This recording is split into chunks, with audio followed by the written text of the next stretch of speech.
Hello friends, welcome to my YouTube channel. तो आज मैं आपके लिए सेकंड लेक्चर लेके आया हूँ सीड टेक्नोलॉजी का। तो इसमें हम स्टार्ट करेंगे केमिकल कंपोजिशन ऑफ सीड से। तो आज की थोड़ा वीडियो फास्ट करूँगा बिकॉज टाइम काफ़ी लग जाता है। तो अगर बात करें केमिकल कंपोजिशन ऑफ सीड में, केमिकली मतलब बोलते हैं कि इंटरनल कंपोजिशन क्या है सीड की। तो इसके अंदर हमारे पास मेजर 4-5 टाइप्स आते हैं, जिसमें कि वाटर आता है सबसे पहले। वाटर काफ़ी इंपॉर्टेंट है, मैं साथ साथ आपको इंपॉर्टेंट क्वेश्चंस बताता रहूँगा कैसे आ सकता है। जैसे इन डेवलपिंग सीड, जब हम सीड को लगाते हैं तो मॉइस्चर 35 to 80% होता है।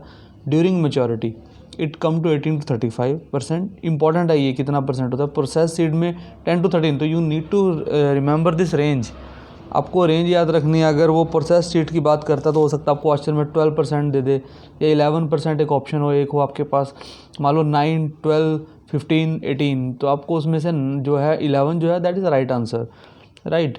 बिकॉज अगर उससे कम रखते हैं तो वो भी डेड होने के चांसेस रहते हैं, राइट। देन हम बात करते हैं कार्बोहाइड्रेट की। कार्बोहाइड्रेट जो है मेजर सोर्स है जो पाया जाता है फूड सीड के अंदर, राइट। मेन इसके जो रिच सोर्स हैं वो सीरियल्स के अंदर होता है, राइट। और स्टार्च जो है वो मेजर कार्बोहाइड्रेट है सीड के अंदर प्रेजेंट है। सीरियल्स के अंदर 65 to 75% कार्बोहाइड्रेट एंडोस्पर्म में पाया जाता है।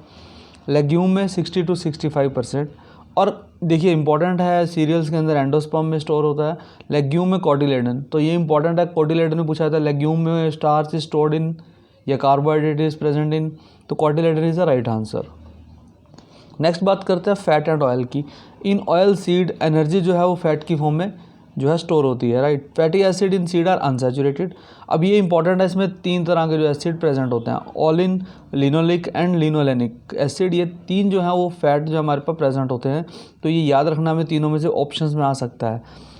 प्रोटीन हम सबसे ज़्यादा बोलते हैं लेग्यूम में होता है, कितना होता है 20 to 40% legume and oil seed में होता है, सीरियल्स में कम होता है, राइट। अब मिनरल, विटामिन एक्सेट्रा सब पाए जाते हैं हमारे पास, पोटाशियम, कैल्शियम, मैग्नीशियम, सोडियम सब स्मॉल अमाउंट में होते हैं। बट जो इंपॉर्टेंट है वो है, जैसे गैसाफोल पिगमेंट पूछा जाता है हमें, कॉटन में कौन सा पिगमेंट प्रेजेंट होता है, हमें क्वेश्चन में 4 ऑप्शंस आ जाएंगे, इसमें से गैसाफोल है। अब कैजनस कजान होता है हमारे पास, उसके अंदर पूछा जा सकता है कौन सा पिगमेंट है, तो उसमें टेनिन पिगमेंट होता है, राइट। तो ये थोड़ा सा याद रखने वाली चीज़ें केमिकल इंपॉर्टेंट है जो मैं बता रहा हूँ आपको एग्जाम पॉइंट ऑफ व्यू से भी। नेक्स्ट बात करते हैं टिश्यू कल्चर की, राइट। टिश्यू कल्चर काफ़ी इंपॉर्टेंट है, बट मैं आपको उतना ही बताऊंगा जितना हमारा एग्रीकल्चर पॉइंट ऑफ व्यू से इंपॉर्टेंट है। अदरवाइज एक अपने आप में एक सेपरेट ब्रांच है टिश्यू कल्चर की, बहुत लेंथी रहता है टिश्यू कल्चर, एक सेपरेट ही ब्रांच चलती है। टिश्यू कल्चर होता क्या है basically, it is a cultivation of plant organ. देखिए याद रखिएगा जो मैंने लिखा है, प्लांट ऑर्गन, टिश्यू और cell in test tubes on artificial media, right, जिसको हम इन विट्रो बोलते हैं, राइट। तो इन विट्रो पूछा जा सकता है, विच ऑफ द फॉलोइंग हम बोल सकते हैं कि जिसमें टिश्यू कल्चर प्रोड्यूस होता है is known as in vitro लिखा होगा आपको, या 2-3 ऑप्शंस और होंगे, in vivo, in vitro, right. तो इन विट्रो बोलते हैं जब आर्टिफिशियल मीडिया यूज़ करके टेस्ट ट्यूब में प्लांट को ग्रो करते हैं। अब इसमें 3 इंपॉर्टेंट नाम आता है साइंटिस्ट के। फर्स्ट आता है वॉटचिंग 1878 में, जिन्होंने आइडिया दिया था कि हम प्लांट फ्रेगमेंट को अंडर आर्टिफिशियल कंडीशन ग्रो कर सकते हैं, राइट। देन आता है हैबरलैंड एंड टोटीपोटेंसी का इन्होंने कंसेप्ट दिया। टोटीपोटेंसी क्या होता है, कोई भी प्लांट की एबिलिटी ताकि वो एक सेल से दोबारा कंप्लीट प्लांट ग्रो हो सके, उसको बोलते हैं हम टोटीपोटेंसी। ये 1902 में हर्बर्ट लैंड ने दिया था। देन ब्राउन का नाम आता है 1959 में, first plant from mature plant cell was regenerated. तो ब्राउन जो है वो रिसेंट काफ़ी इंपॉर्टेंट है, तो हमें ये याद रखना है, राइट। तो नेक्स्ट बात करते हैं हम टिश्यू कल्चर पे ही। एक्सप्लांट क्या होता है, इसमें कुछ टर्म्स हैं इंपॉर्टेंट। जैसे एक्सप्लांट की बात की, एक्सप्लांट क्या होता है, फ्रेगमेंट होता है प्लांट का जिसको हम यूज़ करते हैं टिश्यू कल्चर के लिए। अब देखिए एक्सप्लांट का मतलब ये नहीं है कि छोटा प्लांट बन चुका उसको एक्सप्लांट कहते हैं। कोई भी पार्ट जिसको हम टिश्यू कल्चर में नया प्लांट बनाने के लिए यूज़ करेंगे उसे एक्सप्लांट कहते हैं।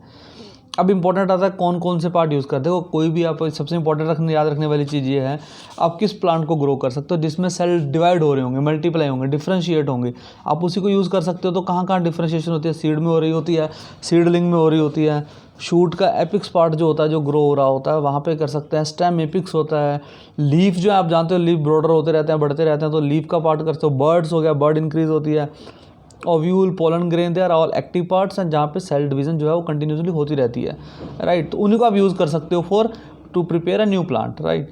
तो उसके बाद बात करते हैं, अब देखिए आपने ले लिया, आपने प्लांट ले लिया, अब उसको कैसे ग्रो करोगे, कल्चर मीडिया लेते हैं। कल्चर मीडिया में इनऑर्गेनिक साल्ट लेते हैं, macro macro element, carbon source sucrose लेते हैं, growth substance hormone and vitamin जो लेते हैं उनको यूज़ किया जाता है। अब मैं स्पेशल ज़्यादा नहीं कर रहा हूँ। हमारे पास एक MS मीडिया बहुत इंपॉर्टेंट आता है, इसका याद रखना। मोरिसिक एंड स्कूग ने 1962 में आयरन सोर्स ऐड किया था with other ingredient. Other ingredient होते हैं। MS क्यों इंपॉर्टेंट है, इसमें इन्होंने आयरन को यूज़ किया था। और MS का पूछा जा सकता है, MS मीडिया किसने बनाया, सबसे पहला क्वेश्चन किस ईयर में, 1962। उसमें डिफरेंट क्या होता है, उसमें आयरन डिफरेंट होता है। तो आपके पास 3 क्वेश्चन MCQ के यहीं से बनते हैं फॉर MS मीडिया, राइट। तो याद रखिएगा, इंपॉर्टेंट है।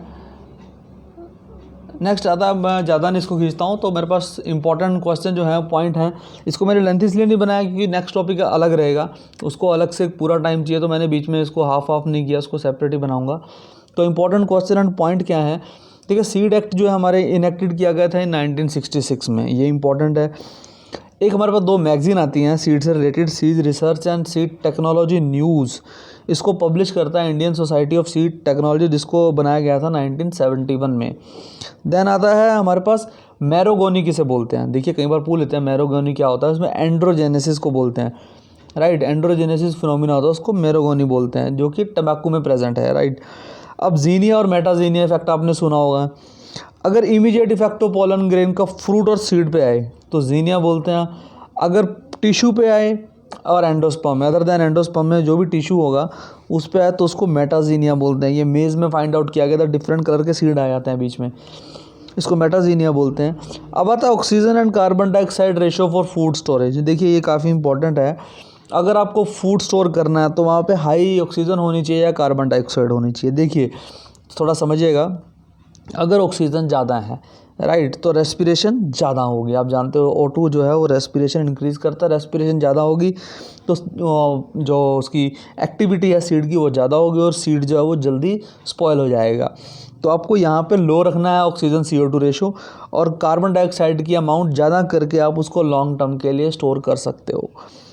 अब आता है BT कॉटन का, एक हमारा बहुत काफ़ी इंपॉर्टेंट रहता है। हम इसे मैंने आपको 3 वैरायटीज़ बताई हैं। देखिए कमर्शियली BT कॉटन जो आप जानते हैं उसको जेनेटिकली मॉडिफाइड क्रॉप बनाया गया है, राइट।